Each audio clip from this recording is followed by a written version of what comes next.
प्रहलाद सिंह टिपानिया का बहुत बहुत नमस्कार। प्रहलाद टिपानिया जी, सबसे पहले तो आपका बहुत बहुत स्वागत है कि लंबे समय से आप कबीर की वाणी को लाखों करोड़ों श्रोताओं तक पहुंचाते रहे हैं। अपने आप में कितना संतोष का अनुभव कर रहे हैं और इस वाणी को आज सुनने की कितनी ज़रूरत है? वैसे कबीर वर्तमान समय में भी बहुत ज़्यादा सामयिक है और इसकी निहायत बहुत ज़रूरत है, क्योंकि जहाँ पर किसी प्रकार की हद ना हो और उस हद नहीं होने के साथ में आपस में प्रेम और सद्भाव से रहने का जो जज्बात है वो कबीर की वाणी में या गुरु नानक की वाणी में या बुल्ले शाह की वाणी में है। इसलिए इन संतों, इन महापुरुषों की वाणी को जनमानस के बीच में ज़्यादा से ज़्यादा जाना चाहिए, ऐसा मेरा सोच है। और इसी दृष्टिकोण से मैं चाहता हूँ कि ज़्यादा से ज़्यादा लोगों के बीच में कबीर के पद और कबीर की वाणी जाए, ताकि उनमें रूहानियत के दृष्टिकोण पर, अनुभूति के दृष्टिकोण पर आने पर ये जो जितनी भी दीवारें खड़ी हो जाती है, धर्म की, जाति की, मजहब की, ऊंच नीच की, अमीरी गरीबी या स्त्री पुरुष की, इन हदों से ऊपर उठकर के इंसान वो एक रूहानियत, वो एक नूर, वो एक जीवात्मा जो सब में एक है और सब जानते हैं, परंतु रंग रूप के आधार पर, बनावट के आधार पर, उनकी रहनी गहनी के आधार पर, उनके खान पान या उनके उस परमात्मा की इबादत करने के आधार पर लोग अलग अलग सोचने लगते हैं, जबकि इबादत करने का तरीका अलग अलग हो सकता है, परंतु जिसकी इबादत की जाती है, जिसकी पूजा अर्चना की जाती है, वो एक ही है। तो आप पूरे देश के साथ साथ बाहर भी जा चुके हैं अपने कार्यक्रमों की प्रस्तुति को लेकर। ये आपके लिए कितना बड़ा अनुभव है और जब आपकी प्रस्तुति होती है तो उसमें आपने जनमानस का रुझान क्या देखा है? वैसे मेरा जहाँ तक ख्याल है कि पूरे देश और दुनिया में जाने का अवसर मुझे कबीर की वजह से मिला, और मैं इस बात को इस रूप में भी देखता हूँ कि क्योंकि वो कबीरत्व सबके अंदर मौजूद है, चाहे देश के किसी कोने में चले जाएं, कोई भी इंसान किसी भी धर्म या मजहब को मानने वाला हो, उसके अंदर रूहानियत का जो जज्बात अंतर से जब जुड़ा होता है तो वहाँ पर किसी प्रकार का जाति, धर्म या मजहब नहीं होता है। वो एक प्रेम और सद्भाव का मामला होता है, और वो कबीर के पदों में बहुत गहराई से भरा हुआ है। क्योंकि कबीर कहते हैं ना कि कबीर खड़े बाजार में ने सबकी चाहे खेर, ना कहूँ से दोस्ती और ना कहूँ से बेर। कबीर ये बात करते हैं, और कबीर ये भी कहते हैं कि हम सभी के अंदर एक अच्छाई है। ऐसा नहीं है कि केवल एक वर्ग विशेष के अंदर या एक धर्म विशेष के अंदर या एक जाति विशेष के अंदर ही अच्छाई होगी। अच्छाई सब में होती है, और परंतु हमें अच्छाई को लेना चाहिए। इसलिए वो ये भी कहते हैं कि सब कहू का लीजिए और सांचा शब्द निहार, और पक्षपात मत कीजिए, कहें कबीर विचार। हम अपने विचारों को किसी पे थोपें क्यों? हम कह सकते हैं, वो माने या ना माने उसकी बात है, परंतु जो वो मान रहा है, जिस दृष्टिकोण से, हो सकता वो भी उसी को उसकी चाहत में या एक सुप्रीम पावर का एहसास वो अपने अंदर कैसे करे, या उसकी जीवन जीने की शैली है। बिल्कुल।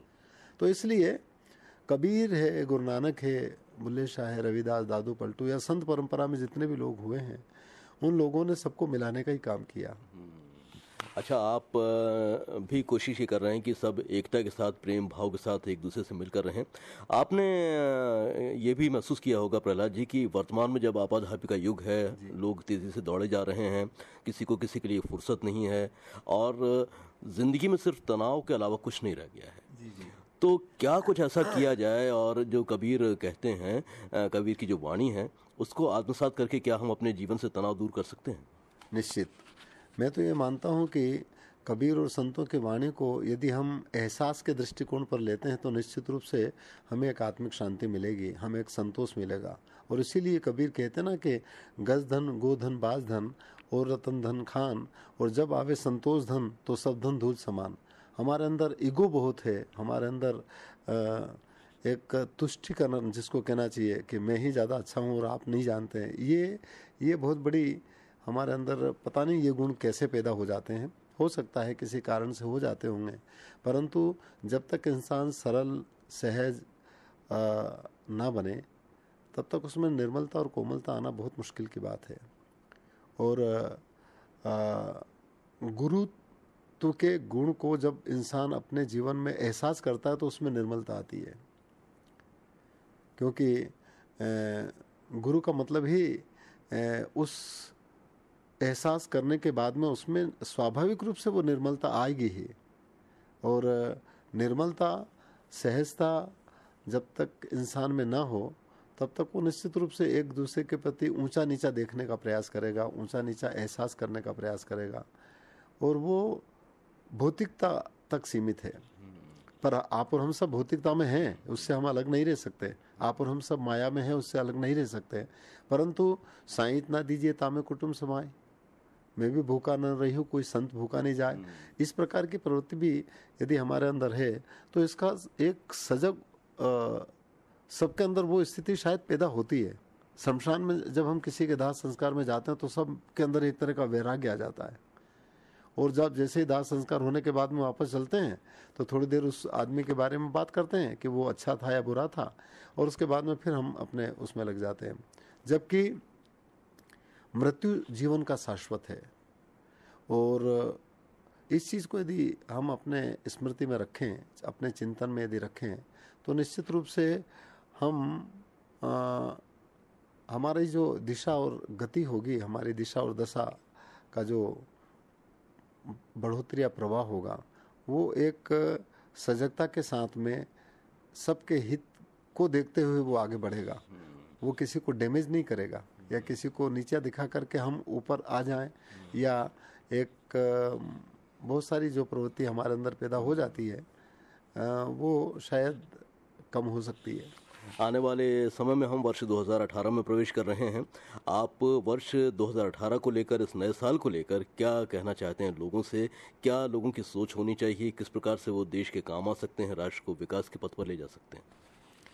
वैसे नव वर्ष के लिए मैं अपनी ओर से पूरे जनमानस को हृदय से साधुवाद ज्ञापित करूं कि उनका जीवन बहुत अच्छा रहे, और हम ये चाहते हैं कि ऐसे सद्गुरु, ऐसे संतों, ऐसे महापुरुषों की वाणी को वो व्यावहारिकता में अपने जीवन में ला करके ये एक तरह का उसका एहसास करे, ताकि उनका जीवन तो अच्छा रहेगा ही सही, पर वो सबका जीवन अच्छा रहे, वो सबकी हिफाजत कर सके, सबका संरक्षण कर सके, सबका विकास हो इस प्रकार का कर सके। तो और वो अपना परिवार का, अपने प्रदेश का, देश का और पूरे कायनात का हित और हिफाजत कर सके। और जब एक सुप्रसिद्ध कलाकार से हमारा साक्षात्कार हो रहा है तो जाहिर है कि हमारी बातचीत बिना कुछ सुने पूरी नहीं हो सकती। तो प्रहलाद जी, आकाशवाणी भोपाल के नमस्कार भोपाल के श्रोताओं के लिए आप क्या सुनाना चाहते हैं? मैं यही चाहूँगा कि हम जाग जाएं, और कबीर ने जागने के बारे में बहुत अच्छा एक पद कहा है, और मानव जीवन जन्म से लेकर के उसके अंतिम अवस्था तक सोने का काम ज़्यादा करता है, इसलिए वो कहते हैं कि ए मुसाफिर तू जाग। भजन इस तरह का है कि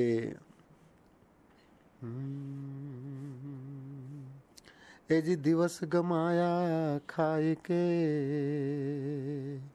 और रेण गमाई सो, हीरा जन्म अमोल था, और कोड़ी बदले खो। हंसा तू तो सबल था, हंसा तू तो सबल था, न हल्की तेरी चाल, रंग कुरंगे रंग लिया, और बहुत किया लगवार।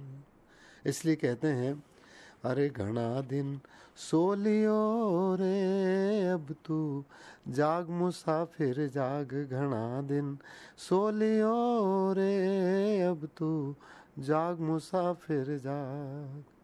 अरे पहले सोयो माता के गर्भ में, औंधे मुख वहाँ झूला, पहले सोयो माता के गर्भ में, औंधे मुख वहाँ झूला।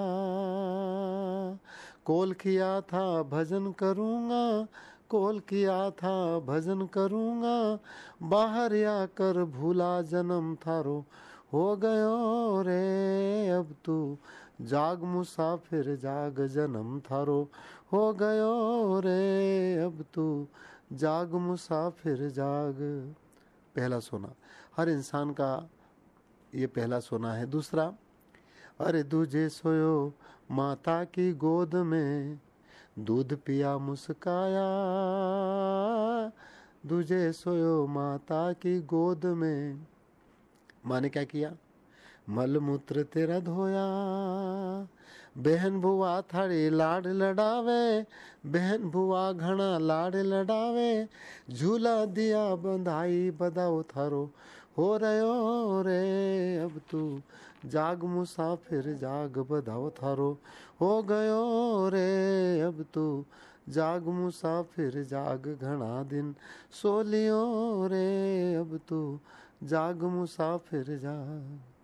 तीसरा सोना जिससे सब वाकिफ है।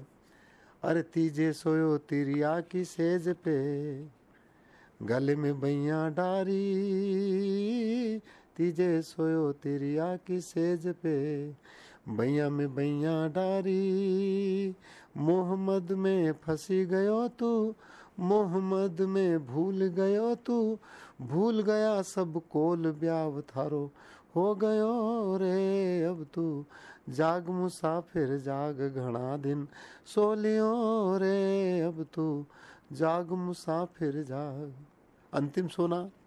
अरे चिता को सोनो बाकी रह गयो, सब जग लियो है सोई, चिता को सोनो बाकी रह गयो, सब जग लियो है सोई, कहें कबीर थारे जागण की रे, कहें कबीर खूब जागण की तू, जाग्यो नहीं गंवार मरण थारो हो रयो रे अब तू, जाग मुसाफिर जाग मरण थारो हो रयो रे अब तू, जाग मुसाफिर जाग।